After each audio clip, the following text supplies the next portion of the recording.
I think you will see an Eintracht and under Topmüller who are very high in confidence. They play at home, have a very good track record against Bayern Munich as well. I think it will be a brilliant game because Eintracht Frankfurt are on fire. They have 4 straight league win games. They have the Bundesliga top scorer in Umar Marmoush. He has 9 goal contributions in total this season. 6 goals, 3 assists in 5 Bundesliga seasons. And just a reminder that they signed him on a free from Wolfsburg as well. So, yeah, what is there to say about Eintracht, Dad? Because it is brilliant seeing them up there where we, we haven't been blessed with that during your time. They weren't top, so to speak, but what they're building there under Krusche and under Topmüller now getting going, it's pretty remarkable to see. It's going to be very good to see this game because the way Frankfurt are playing at the moment, 3 strikers who are scoring for fun, a team that has kind of delivered on a big expectation and a bit criticism that Dino Topmüller had before the season. I remember I was down there, and I remind you of the story again. I came to the training. I was allowed to see their session, and he said, "Oh, could you play center half? Last season, we would have asked you if you could play up front, but I do have strikers now up front," and he certainly has.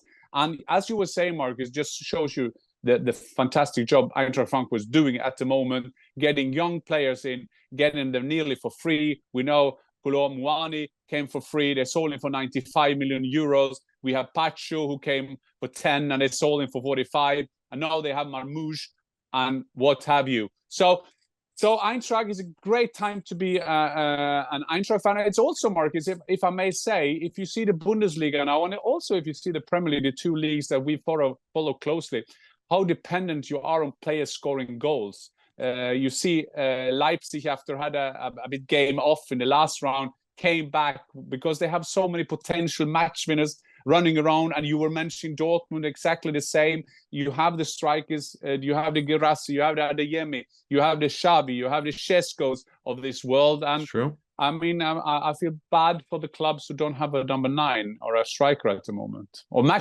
goal scorers. No, but exactly. And to your point, Eintracht have that in plenty. And when you have an Ekitike and Marmoush, who are 2 of the most exciting forwards in Europe now, Ekitike can play. They bring in Matanovic. Matanovic brought in a few years ago, 194 for American audience, 6'4", 6'5", big Croatian striker, went on loan, did really well at Karlsruhe in the Zweite Bundesliga, scored Eintracht's new number 9. Look at the overall profile. For those who aren't as familiar with the Eintracht Frankfurt team, look at the profile of the team that played against Holstein Kiel.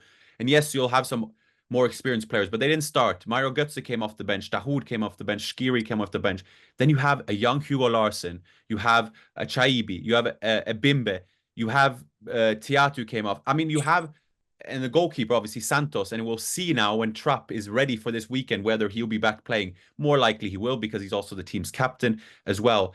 Kshan Öztürk coming off. It's one of the most exciting teams, I'd say, in Europe, and especially when it comes to player profiles. And and all credit to the Eintracht Frankfurt management team that you know well.